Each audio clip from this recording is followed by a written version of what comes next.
जय गुरु जी। शुक्राना गुरु जी। हर पल का शुक्राना, संग रहने का शुक्राना गुरु जी। जय गुरु जी। लव यू गुरु जी। जय गुरु जी। संगत जी, आज हमारे साथ उषा भसीन आंटी हैं। उषा भसीन आंटी जी, आपने ज्वाइन किया हुआ है क्या? जी। जय गुरु जी। आंटी जी, प्लीज आप अनम्यूट करें, गुरु जी के साथ के अपने ब्लेसिंग्स सबके साथ शेयर करें। जय गुरु जी। शुक्राना। जय गुरु जी। गुरु जी के समय में तो गुरु जी नमस्ते करते थे, हाथ भी जोड़ते थे, सबको नमस्ते। किसी को नए को इंट्रोड्यूस करो तो गुरु जी यूं नमस्ते करते थे, और जब छुट्टी होती थी तब भी नमस्ते, चल कराने जाओ। जय गुरु जी तो बाद में शुरू हुआ, खैर, और जैसे बहुत सी चीजें नई हुई वो तो होनी ही थी। तो लेकिन कुछ चीजें ऐसी जो गुरु जी के चरणों में कोटि कोटि प्रणाम करते हुए मैं आप सबके साथ बांटना चाहूंगी। हम लोगों का एक सोच है कि हमारा धर्म है, जो गुरु जी ने हमें दिखाया अपने साथ इतने साल, वो हम आप सबके साथ बांटें। पुरानी संगत की ये ड्यूटी है, ये धर्म है। क्योंकि किसी भी समुदाय में, कम्युनिटी में, अगर जहां इतनी एक्सपोनेंशियल इंक्रीज है संगत की, शायद ही दुनिया का कोई ऐसा कोना है जहां गुरुजी, जय गुरुजी, संगत जी होता ना हो, जहां गुरुजी के सत्संग ना होते हों। गुरुजी ने कहा तो था, इत्थे लैना लगणगियां, तुहानू समझ नहीं आया, तुहानू की मिलिया होया है,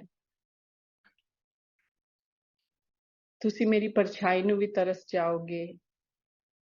ये शब्द हैं गुरुजी के, जो हम सुनते थे तो हम सोचते थे गुरुजी कहाँ चले जाएंगे। चलो वो एक अलग बात है, लेकिन लाइनें लगेंगी, और इस कदर लाइनें लगेंगी इस कदर बढ़ेगी संगत दुनिया भर में, दिल्ली में और भारत में ही नहीं। वो देश जहाँ पे धार्मिक कोई अनुष्ठान जो है वो अपराध है, उन देशों में जहाँ हम लोगों का कह सकते हैं हिंदू धर्म का कोई नाम नहीं है, उन देशों में तो ये गुरुजी का अपना प्रभा मंडल है। और मैं तो क्या समझूं, मतलब पर ऐसा समझ में आता है कि शायद गुरुजी ने इसीलिए चोला छोड़ा, क्योंकि इंसानी शरीर में जब कोई परमात्मा, जब कोई ईश्वरीय रूप है, तो उसकी अपनी सीमाएं होती हैं, अपनी लिमिटेशंस होती हैं। तो पूरी दुनिया को, पूरी कायनात में छाने के लिए उन शारीरिक सीमाओं को दूर करके गुरुजी पूरे गगन में छा गए। सो गुरुजी, ये तो आप ही जाने कि आप क्या कर रहे हैं। हमें ना तब समझ थी, ना हम आज समझ सकते हैं, और ना हमें समझने की कोई जरूरत है। हमारी बुद्धि बहुत छोटी है। समझना क्या है संगत जी, एक सिंपल सी बात है कि हम जो कोई भी अधिकतर लोग जो गुरु जी की शरण में, चाहे वो जब इंसानी चोले में थे तब या अब आए, कुछ ना कुछ समस्याओं को लेकर आते हैं, कुछ ना कुछ मांगने आते हैं, कुछ ना कुछ उम्मीदों को लेकर आते हैं। ठीक है अपनी जगह, लेकिन जिनसे मांगते हैं शायद वो भी आपसे कुछ उम्मीद करते होंगे। जैसे गुरुजी अक्सर कहते थे, आप बैठे हो साथ में तो कहते थे चल आ जाओ, वो देखो किंतु परंतु आ गए, और थोड़ी देर बाद पता लगेगा कि लोग इफ्स एंड बट्स वाले आ गए, या कहते थे चलो देखो लेट्स ट्राई आ गए। एंड बी श्योर संगत जी की वो बाहर आने से पहले वो लोग आपस में कहते हैं चलो जी इनको भी ट्राई कर लेते हैं। सो मीन्स वो समय से, सीमाओं से तब भी परे थे, वो आज भी हैं। यहाँ बैठे बैठे उन्हें पता होता था उनके जो संगत है वो कहीं आयरलैंड में कोई क्या कर रहा है, या अमेरिका में क्या कर रहा है, या बॉम्बे में कोई चाय बना रही है आंटी और उसकी नाइटी फटी हुई एक साइड से, तो गुरुजी फोन करके बोलेंगे फिर की हो रहा है, हाँ चाय बना रही है अंकल। उनको लगे गुरुजी कहाँ है, उनको कहाँ से दिख रहा है, तो फिर अंकल बार अखबार पढ़ रहे हैं, फिर हैरान, तो फिर चल फिर अच्छा ते नाइटी रंग दी पाई हुई है तो कोने ते फटी हुई है। सो मतलब उनको भी पता चल गया, जिनको फोन मिलाया हुआ है, कि गुरुजी वहां बैठे सब देख सकते हैं, और जो साथ में गुरुजी के बैठे हैं जो फोन सुन रहे हैं इस एंड पर, उनको भी समझ आ रहा है कि गुरुजी पारदर्शी है, उनके लिए पूरी दुनिया पारदर्शी है, ट्रांसपेरेंट है। ऐसे बड़े सत्संग हैं। लेकिन एक गुरुजी का हुक्म हुआ था कुछ साल पहले, वो तीन लोगों को 3 शहरों में अलग अलग ये विचार आया। मैं तो नहीं कह सकती कि मुझे मैसेज ऐसे आए, पर हाँ जो भी आया सोच, उनको एक उनमें से हैं जो गुरुजी को कभी उन्होंने देखा नहीं, मिली नहीं, उनको और एक और पुरानी संगत। वो ये कि गुरुजी बहुत परेशान हैं, उनको ये आया कि गुरुजी जिस तरह से आजकल सत्संग हो रहे हैं, वो गुरुजी परेशान है कि ये क्या हो रहा है। तो इट्स मोर और लेस लाइक किटी पार्टीज, लोग इतना सज धज के आते हैं और मेन्यू इतना एलैबोरेट होता है, डांसेस होते हैं, वो सब है। सो उसमें जो स्पिरिचुअलिटी है वो गौण है, सेकेंडरी है। तो कि बताया जाए कि गुरुजी के समय में सत्संग कैसे होता था। गुरुजी के समय में मतलब जब गुरुजी शारीरिक रूप से वहां सामने, हम सोफे पे, बाद में उनका आसन बना उस पर बैठते थे। तो संगत जी 3 चीजें, अभी तो ये सत्संग जूम पर हो रहा है, लेकिन एक्चुअल फिजिकल फॉर्म में भी सत्संग होते हैं। तो मैं प्रार्थना करूंगी कि जो लोग भी जुड़े हुए हैं या जो सुन रहे हैं, जो पुराने भी जुड़े हुए हैं, शायद उनको भी स्मरण कराना बहुत आवश्यक है।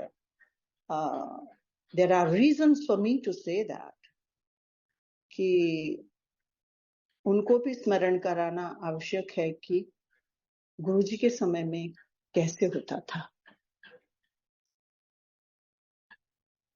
एक तो ये कि शब्द कीर्तन, सत्संग का मतलब होता था केवल शब्द कीर्तन, केवल गुरबाणी। कौन से शब्द बजेंगे, किस ऑर्डर में बजेंगे, ये गुरुजी स्वयं तय करते थे, स्वयं लिस्ट बनाते थे। उस लिस्ट को कोई बदल नहीं सकता था। उसके ऑर्डर का एक रीजन था, एक साइकोलॉजी थी उसके पीछे। पहले नंबर पर कौन बजेगा, 5वें पे कौन बजेगा, 10 या आखिर में कौन बजेगा। और वो स्ट्रिक्ट डिसिप्लिन था। उसके सत्संग भी हैं कि भाई कैसे, जब किसी ने कोशिश की कि इसको बदला जाए, तो ना गुरुजी ने बदला और ना ही जो डीजे अंकल हम उनको बोलते थे, ना वो बदले, ना उन्होंने बदला। यानी वो वही रहा। क्योंकि कोई फिक्स्ड टाइम नहीं था लंगर का, जब गुरुजी का इशारा होता था तो लंगर लगता था।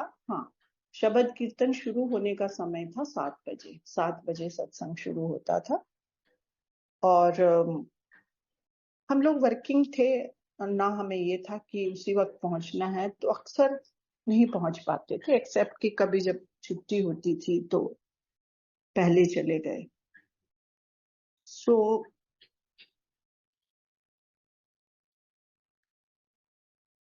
जब लंगर लगने का टाइम होता था तो उससे पहले गुरुजी एक शिव जी का भजन है, जो पंजाब की एक पुरानी संगत है। दिल्ली आने से पहले गुरुजी पंजाब में थे, चंडीगढ़ थे, पंचकुला थे, तो वहां की संगत ने एक ने गाया है। तो जब वो लगता था तो हमें समझ में आ जाता था कि अब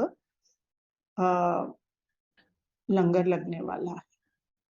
लेकिन उससे पहले केवल शब्द बजते थे, कोई गाने नहीं बजते थे संगत जी। और वो समय था जब ये बड़े बड़े गायक, काफी नामी गिरामी लोग पहले तो शुरू में अपनी कैसेट्स ही लेकर आते थे, गुरुजी को पहुंचवाई या किसी ने दी भी या पीछे दी।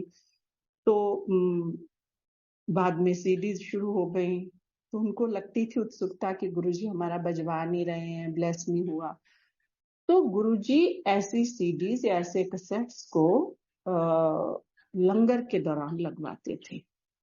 लेकिन जब शब्द कीर्तन था लंगर से पहले, वो केवल शब्द, और हमें भी नहीं समझ आती थी, मुझे तो नहीं ये सब रास्ते पता थे, ना मैं गुरबानी समझती थी, आज भी नहीं समझती हूँ। और गुरुजी के दरबार में तो आप जानते हैं, गुरुजी ने सिखों को शिव पुराण पढ़वा दिया। और जो ऐसे लोग जो अलग अलग भारत के अलग क्षेत्रों से आते हैं, जिन्हें पंजाबी तो छोड़ो हिंदी भी ठीक से नहीं आती, उन लोगों को गुरुजी ने गुरबानी सिखा दी, मतलब सुननी। तो एक एयरफोर्स के बहुत सीनियर ऑफिसर थे, एयर वाइस मार्शल थे शायद, तो उस वक्त वो साउथ के थे।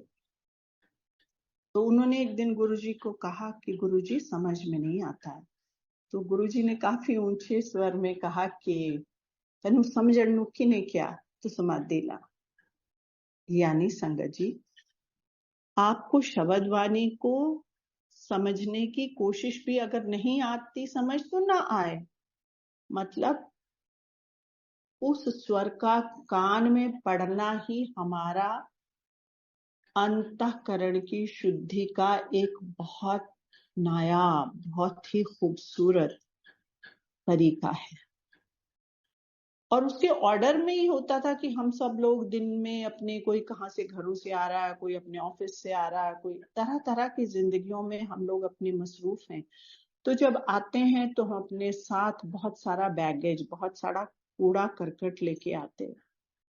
और गुरुजी कहते भी थे कि तुम मेरे पास आते हो तो एक जूठे बर्तन की तरह होते हो, मैं पहले तुम्हें अंदर से मांजता हूँ, फिर बाहर से चमकाता हूँ।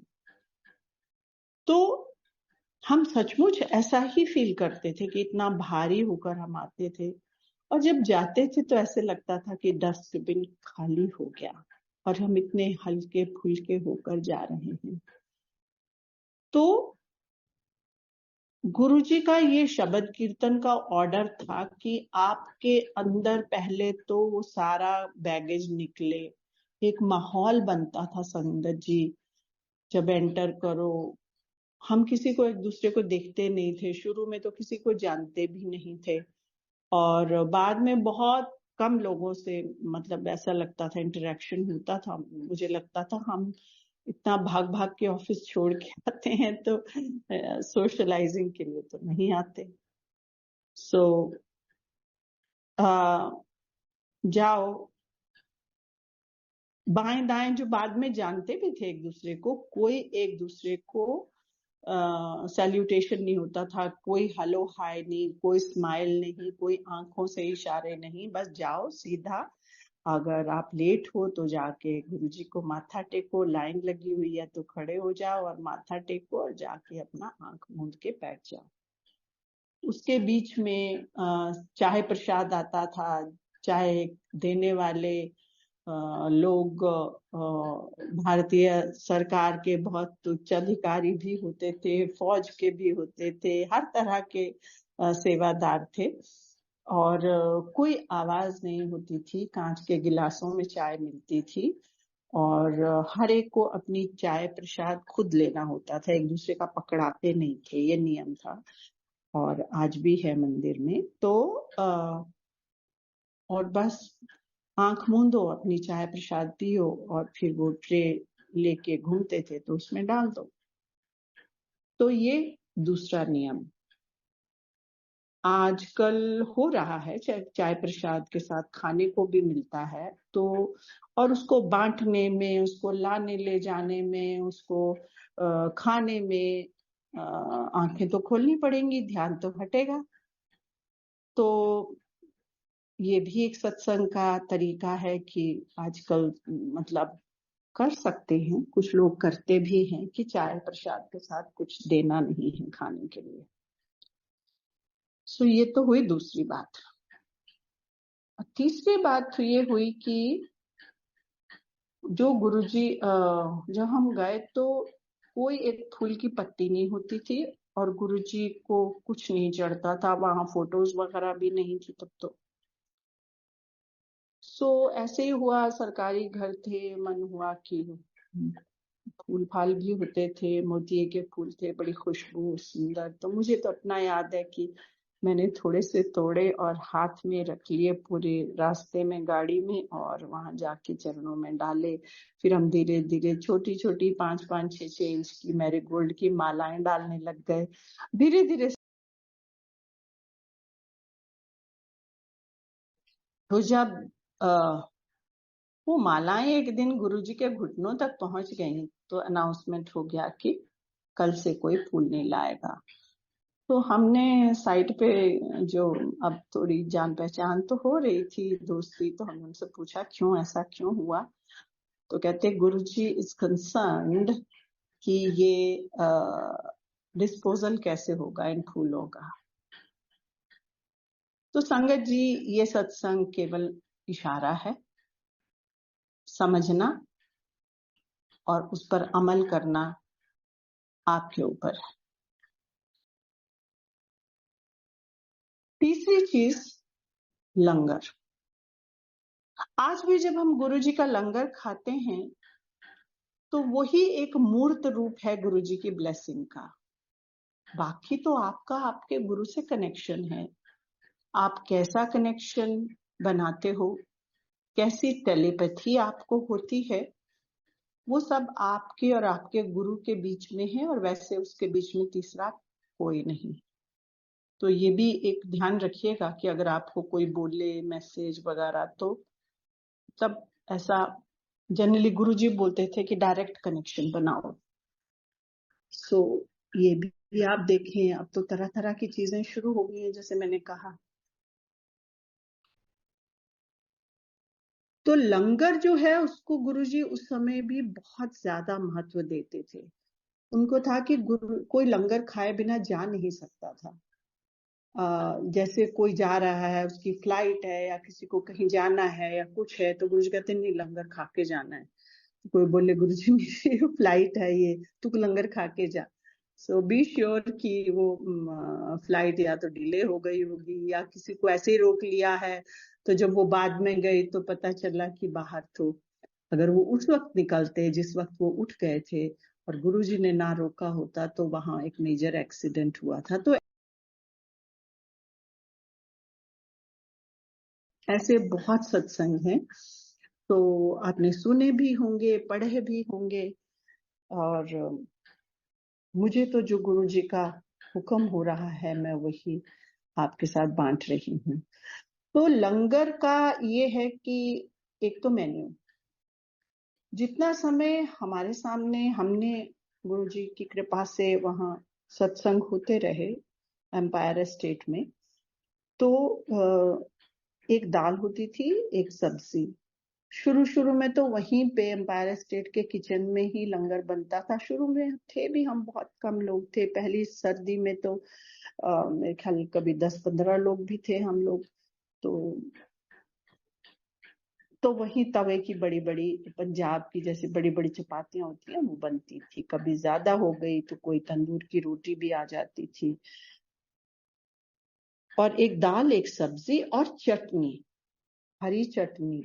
हरी चटनी वॉज अ मस्ट। और उसमें गुरुजी खूब मिर्चें डलवाते थे। एक बार वहां किचन के बाहर ही कूट रहे थे तो गुरुजी कहते होर मिर्चा पाओ, होर मिर्चा पाओ। ते दिल्ली वालियां दे वट कट दो। मतलब दिल्ली वालों में बहुत बल है। कहते थे दिल्ली वाले ਨੂੰ पता ही नहीं महापुरुष की ਹੁੰਦਾ है। पर बड़ी कृपा दिल्ली वालों पर हुई है हम पे कि गुरुजी ने अपनी शरण में बुलाया, अपने चरणों में बुलाया और रखा हुआ है। और यही गुरुजी ने वो सबसे नायाब तोहफा दिया है संगत को, वो है बड़ा मंदिर। गुरुजी ने कहा ये एक ही मंदिर है और उसमें गुरुजी ने बहुत शक्ति डाली है 12 ज्योतिर्लिंग की। ये गुरुजी के अपने शब्द हैं। वहां सत्संग नहीं होते थे। जब इधर बढ़नी शुरू हो गई संगत तो गुरुजी बोले भी कि भाई जाना तो कभी जैसे अकेले में हो या कमरे में कभी अकेले बुलाते थे, कभी बात कर। बाहर तो गुरुजी हॉल में बहुत कम बात करते थे। मतलब हों भी तो 4-6 लोग ऐसे बैठे हैं। आपको पता है गुरुजी कोई ऐसा संवाद नहीं करते थे, ऐसी कोई प्रवचन नहीं देते थे। तो ज्यादा बात तो कमरे में जब कभी हो, अकेले हों या 2-4 लोग हम हों तो बात करते थे। तो कभी कहाँ जाएं तो हम बोलते थे गुरुजी अब तो मतलब बहुत भीड़ होने लग गई है, बहुत लोग आने लग गए। तो कि किसी ऐसी जगह तुमने कहा कभी गुरुजी बड़े मंदिर, कहते नहीं, जिनके पास आप लोगों के पास गाड़ियां हैं वो तो ठीक है, लेकिन मेरी बड़ी संगत के पास गाड़ियां नहीं है। तो आज देखिए संगत जी कैसे लोग पहुंच रहे हैं। पर वहां फिर भी रेगुलर सत्संग नहीं हुए, केवल ये बड़े फंक्शंस होते थे। और हाँ गुरुजी जब ये सत्संग पे शुरू में तो 7 दिन होता था, बाद में वो 4 दिन होना शुरू हो गया। तो 7 दिन भी होता था तो गुरुजी बहुत सारे लोगों को छुट्टी देने के बाद कुछ लोगों को अपने साथ बड़े मंदिर ले जाते थे। गुरुजी बड़ा मंदिर तो अभी बन रहा था तो गुरुजी बड़े प्यार से सब चीजें अपनी एक एक चीज दिखाते थे। तो तब वहां जाते थे हम लोग। तो आगे आगे गुरुजी सेवादारों को भेजते थे और वो पूरी जो सड़क है संगत जी छतरपुर वाली, वो पूरी वीरान होती थी। कोई दुकान नहीं होती थी, बस एक छोटी सी आई थिंक एक चाय की दुकान थी, उसमें टिमटिम लाइट जलती होती थी। और तो संगत सेवादार पहले जाकर चाय प्रसाद का इंतजाम करते थे। आप देखिए कि गुरुजी अभी आपको लंगर खिलाया है, चाय प्रसाद दिया है, हलवा प्रसाद दिया है, और कभी दूसरा प्रसाद भी बंटता था छुट्टी से पहले जो कभी कोई संगत लाती थी। और वो भी गुरुजी परात में आ जाता था और छुट्टी से पहले वो बंटना शुरू हो जाता था। और सर्दियों में ड्राई फ्रूट भी बंटता था। लेकिन फिर भी अगर बड़े मंदिर ले जा रहे हैं तो गुरुजी वहां आपको फिर चाय का इंतजाम कराएंगे। तो वहां ले जाते थे। फिर तो होता था कभी छुट्टी एक बाद दिन 2 बजे 3 बजे सुबह सुबह ऐसा भी होता था। पर बात हो रही थी लंगर प्रसाद की। तो गुरुजी लंगर प्रसाद को बहुत महत्व देते थे, लेकिन वो मेन्यू वही रहा संगत जी। हाँ पंजाब से अचार आता था तो वो अचार हो जाता था, कभी कभार रायता होता था, और चावल नहीं होते थे। हाँ सर्दियों में पंजाब से संगत आती थी इतने बड़े बड़े ड्रमों में, साग, मक्की की रोटी और लस्सी, छाछ, बटर मिल्क वो लेके आते थे। तो कई बार 12 बजे इतना कुछ खाने के बाद मतलब चाय प्रसाद हुई, फिर गुरुजी अपने हाथों से हलवा देते थे। अब गुरुजी का हाँ एक हाथ से दिया हुआ अच्छे खासे डिल डॉल वाले पुरुषों के भी दोनों हाथ भर जाते थे। तो हम ऐसे जिसे कहते हैं ना मुंह मार मार के खाते थे। और फिर गुरुजी उसके बाद जैसे मैंने कहा कि लंगर होगा, फिर लंगर के बार सामने बैठे हो तो गुरुजी कहते थे और दो, तो और चपाती प्रसाद मिल जाएगा। फिर वो मिठाई वाला प्रसाद भी मिलता था। और उसके बाद के बार 12 बजे चलो बह जाओ, मतलब वो लंगर दोबारा खाया, मक्की की रोटी और साग। सो वो भी होता था। बाद में फिर समोसे भी शुरू हो गए, समोसा प्रसाद भी मिलने लग गया। 6 अमृतियां भी खाई हुई है संगत जी। सो गुरु जी का जो मौज, जो मैं बोलूं क्या बोलूं, वो सचमुच में जैसे आपने पढ़ा होगा परमानंद एक शब्द, तो वो शब्द परमानंद गुरु जी ने हमें वहां दिखाया है अपने चरणों में, और हमने उसको भोगा है और संजोया है। तो आप सबकी बड़ी कृपा और इस प्लेटफॉर्म की कि ये शब्द सत्संग शेयर करने का मौका देते हैं। तो जब भी हम सत्संग अपना बांटने लगते हैं तो आंख बंद होके जैसे वो रील दोबारा चलने लग जाती है, जो जो गुरुजी के समय में हुआ और होता रहा, कैसे समय आगे बढ़ा। तो ये एक बहुत ही खूबसूरत यात्रा है, हमारे जीवन की एक बहुत बड़ी हेरिटेज है, बहुत बड़ी ब्लेसिंग है, बहुत हमारी निधि है ये जीवन की, जो गुरुजी ने वो अपने सामने बिठाकर बात की, छूने का मौका दिया, चरणों को, हाथों को, उनकी खुशबू ली। आपने सुना ही होगा कि गुरुजी का सारा शरीर सुवासित था। उनके हाथ दबाओ, पांव दबाओ तो वो हमारे हाथ उस खुशबू से भर जाते थे। फिर ऐसा लगता था लंगर तो खा लो पर उंगली उंगली पोर पोर धो लो ताकि वो हथेली की वो खुशबू न चली जाए। और एक बार मुझे याद है मैं रात को गई, शायद ये पहली सर्दी थी, तो मैंने शॉल ओढ़ा हुआ था। तो जैसे मैं घर गई, हमारे बच्चे नहीं गए थे उस दिन, तो बोले मम्मा आपने गुरुजी की सेवा की। मैंने कहा कैसे पता कि आपसे शॉल से पूरी खुशबू आ रही है। तो संगत जी मैंने हाथ बंद करके रजाई में वो रख लिए हाथ, और अगले दिन सुबह उठी तो हाथ मुट्ठी खोली तो खुशबू थी हाथ में। तो गुरुजी की मतलब आप सोच सकते हैं वही परमानंद रहा हमारे लिए। तो जो लंगर है संगत जी, उसको उसी भावना से खाना है, उसी भावना से बनाना है। गुरुजी चाहते थे कि, उनका कहना है कि लंगर अपने आप बनाना चाहिए। और सत्संग भी है इसके कि कैसे वो कहकर पंजाब में किसी के घर गए, वो आर्मी ऑफिसर थे और सीओ थे, कमांडिंग ऑफिसर थे उस टाइम। तो उनकी वाइफ ने, जाहिर है अपने ऑर्डलीज वगैरह साथ में थे तो बना दिया। तो गुरुजी गए, बैठे, खुद कह के गए कि मैं तेरे घर आऊंगा, और फिर उठ गए, उन्होंने लंगर नहीं खाया। तो जब उठ गए और चल पड़े तो जाते हुए उसको बोला तू आप पे लंगर नहीं बना दी है। तो अगली बार उन्होंने अपने हाथ से लंगर बनाया, सबको बाहर रखा हेल्प को। तो ये भी, और गुरुजी के अपने टाइम में भी हमने देखा है कि बड़े मंदिर में बाद में जब बहुत संगत हो गई तो बड़े मंदिर से लंगर बन के एम्पायर स्टेट जाता था। तो गुरुजी डिसाइड करते थे कि कौन लंगर बनाएगा, ये उनका अपना एक स्ट्रिक्ट नियम था। तो एक बार वो क्रॉस कर रहे थे ऐसे, तो जो संगत वहां लंगर बना रही थी लेडीज, जो कोई और एक संगत वहां से आ जा रही थी, पुरानी संगत। तो गुरुजी ने क्या कहा कि क्या कह रही है, तो कहते गुरुजी उसकी रिक्वेस्ट है कि उसको लंगर बनाने का मौका दिया जाए। तो गुरुजी कहते कि उसको कहो कि अभी 10 साल उसकी एंट्री नहीं है।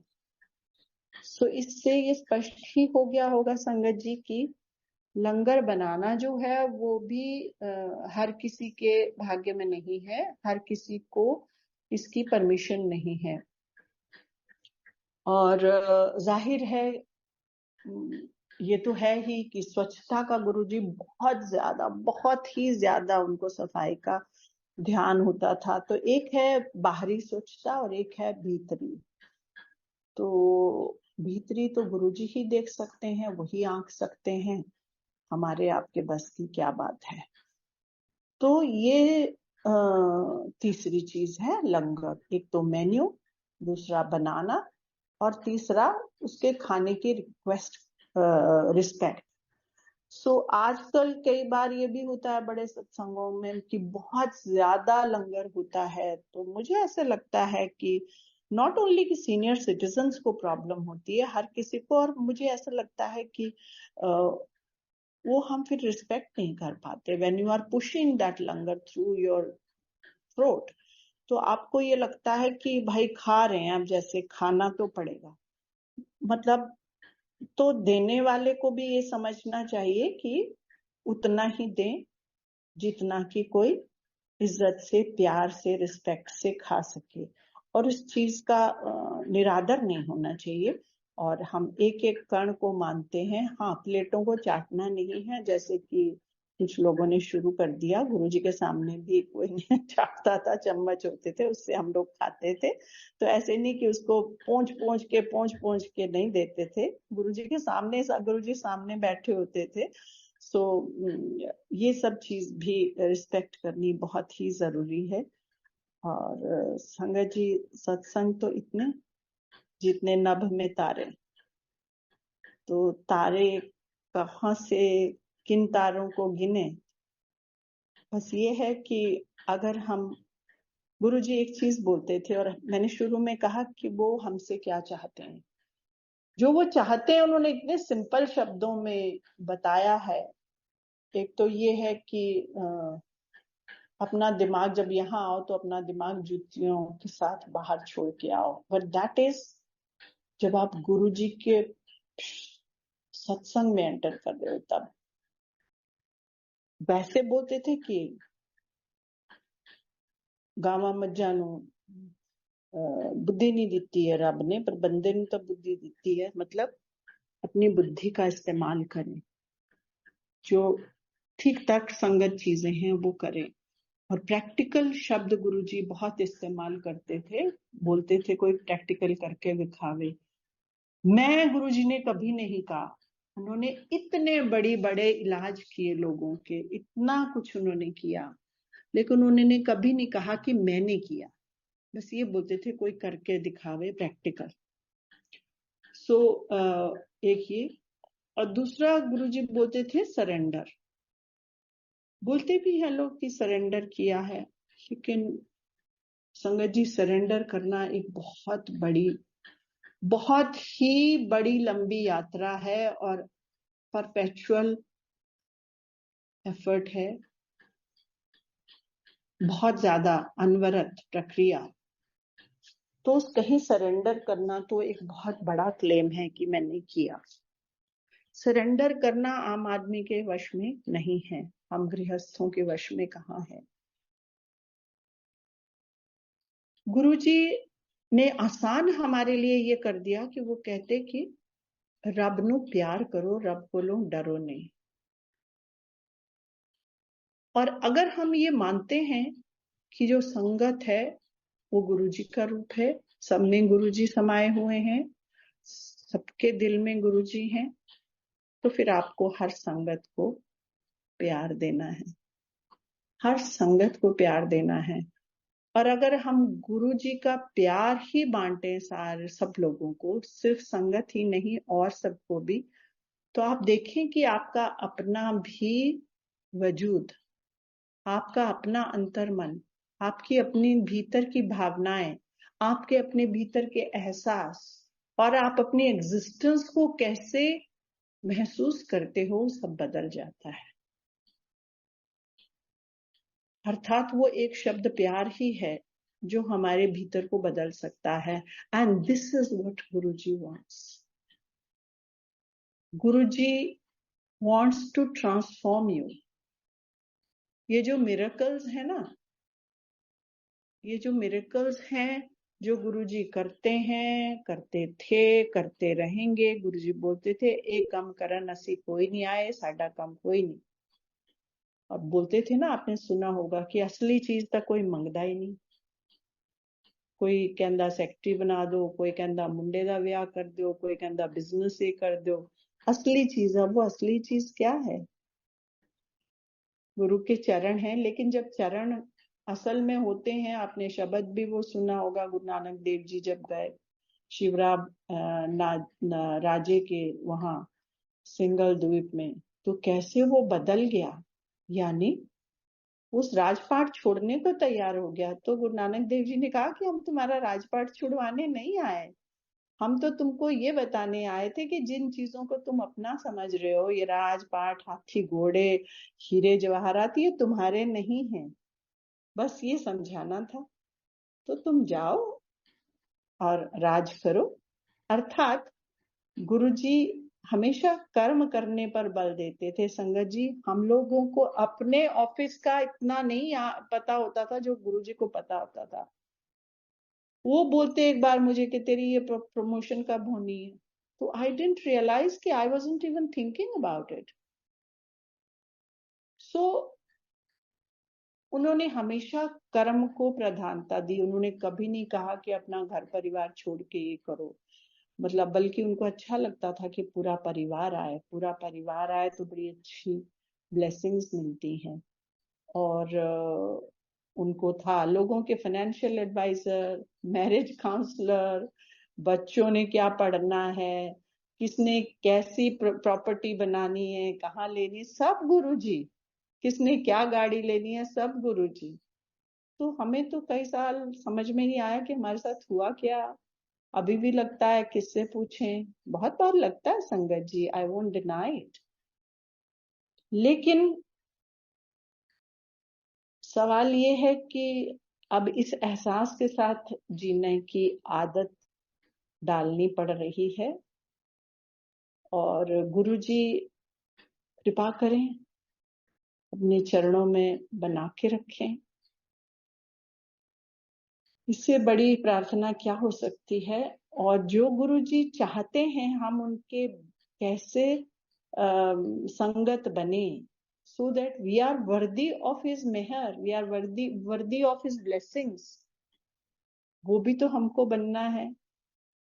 और उन्होंने इतने सिंपल ढंग से संगत जी अपने शब्दों में वो चीजें बताई जो बहुत बड़े ग्रंथों में आप पढ़ लीजिए, चाहे वो आप श्रीमद् भगवत गीता में पढ़िए, चाहे आप फिलॉसफी की बुक में पढ़िए, चाहे आप रिलीजियस बुक्स में पढ़ लीजिए, गुरुजी ने बहुत सिंपल ढंग से वो चीजें हमें बताई, सिखाई, शायद आज भी सिखा ही रहे हैं। हम कितना सीख रहे हैं वो हमारी अपनी बुद्धि, हमारी अपनी श्रद्धा और हमारी अपने जो है ना स्पिरिचुअल जर्नी, उस पर निर्भर करता है।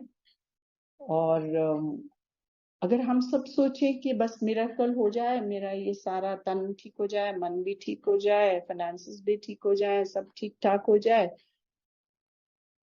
तो गुरुजी ने ऐसा कभी नहीं कहा। उन्होंने ये कहा कि मेरे नाल अपने कर्म काट लो।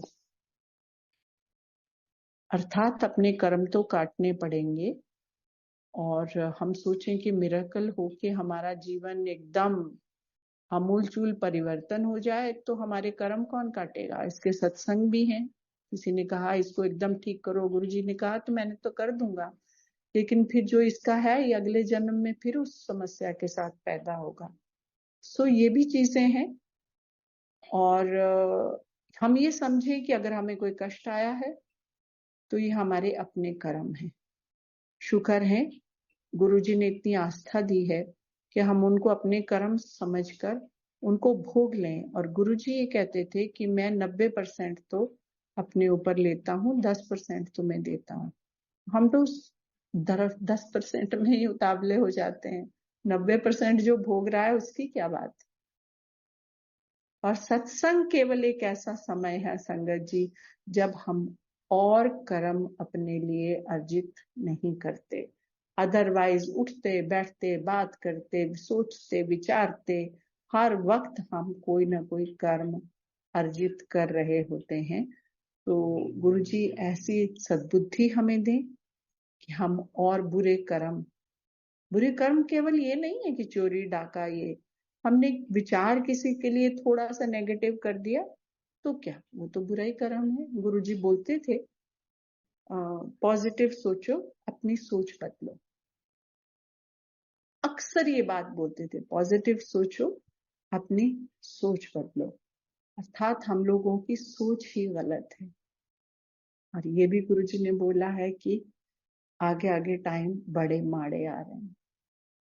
तो हम सोचे कि कोविड आ गया तो बहुत माड़े समय आ गए, लेकिन गुरुजी ने ये भी बोला हर घर कैंसर हो सकता है या डिमेंशिया होगा या डिवोर्सेस होंगे। सो समय बहुत माड़े आ रहे हैं, ये गुरुजी के शब्द हैं। और ऐसे में अगर हम और बुरे कर्म अर्जित ना करते हुए प्यार बांट सकें, प्यार के साथ रह सकें, तो शायद हम गुरुजी के शरण में आने का जो थोड़ा बहुत बहुत अंश मात्र मूल्य है वो चुका पाएंगे। क्योंकि गुरुजी कहते थे तुसी गुरु दा शुकराना कदे कर ही नहीं सकते, वो हमारे वश में ही नहीं है।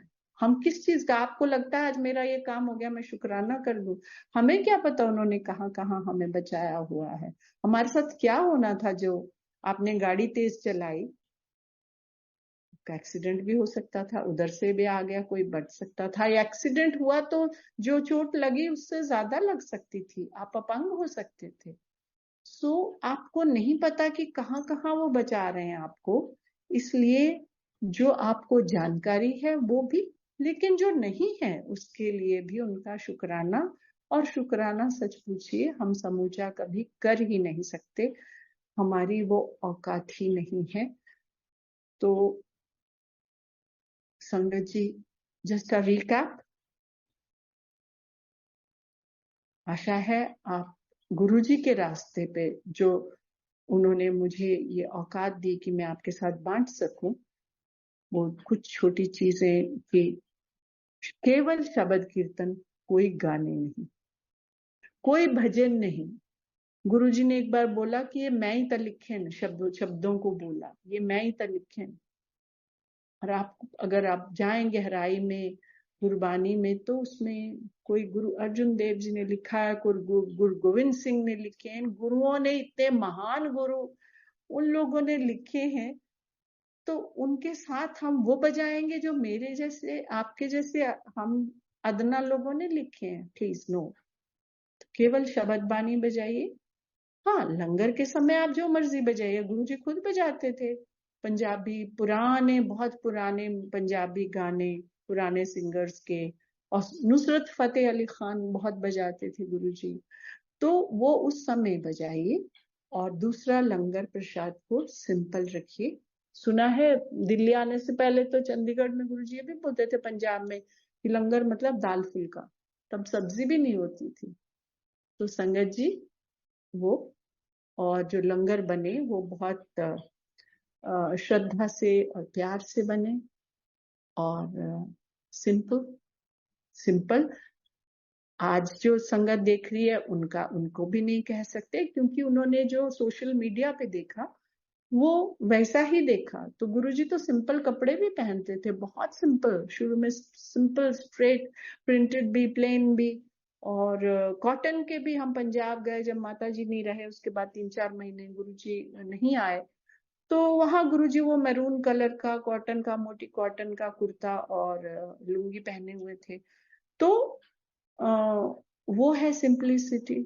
और बड़े सत्संग हैं कि जब मैंने ये शुरू शेयर नहीं किया कि भाई फूल नहीं लगने हैं, तो कैसे कुछ संगत ने उसी सत्संग में उठ के कह दिया कि हम सत्संग करना चाहते थे, लेकिन हमें लगा गुरुजी के सत्संग तो बहुत, मतलब बहुत तरीके से ही मेंट की खर्चे के साथ होने चाहिए, तो हम नहीं कर सकते। सो गुरुजी ने उसी वक्त मुझे एक किस्म से तमाचा मारा कि क्यों तुमने ये शेयर नहीं किया, तो इसलिए आज भी किया। तो मतलब भावना ज्यादा जरूरी है, प्यार गुरुजी के प्रति ज्यादा जरूरी है। और तो सिंपलिसिटी, लंगर का मेन्यू, लंगर बनाने का ढंग, और तीसरी चीज शब्द कीर्तन, इनका ध्यान रखें। और आप सबके घरों में खुशियां हो, सब गुरुजी से ब्लेस रहें, संगत भी, और जो संगत नहीं भी जुड़ी है आगे जुड़ेगी, नहीं जुड़ी है वो भी। गुरुजियों के ऐसे ऐसे सत्संग भी हैं कि जो लंगर जो फॉलोअर नहीं है उनकी कैसे कृपा हुई, सो वो हो, सब खुश रहें, सब आनंद से रहें और उनका प्यार बढ़ता रहे, दिन दुगनी रात चौगनी सीमाएं लांघ के गुरु जी का प्यार बढ़े और आप सब प्यार बांटे। बहुत बहुत कृपा इस प्लेटफॉर्म की। निशा जी के बहुत धन्यवाद और मैं आज्ञा लूं। नमस्कार। जय गुरु जी। नमस्ते आंटी जी, जय गुरु जी, शुक्राना शुक्राना गुरु जी। थैंक यू आंटी जी, बहुत सुंदर और बहुत ही भाव भरे सत्संग आपने शेयर किए और जो गाइडलाइंस गुरु जी ने आपको बताई और आपके थ्रू हम सबको मिली, तो जो भी हमसे त्रुटियां हुई उसे गुरु जी माफ करना। और संगत जी आज्ञा लेंगे, सब एक एक करके अनम्यूट करते हुए डिसिप्लिन में शुक्राना करते हुए आज्ञा लेंगे गुरु जी से। आज्ञा तो गुरु जी। जय गुरु जी।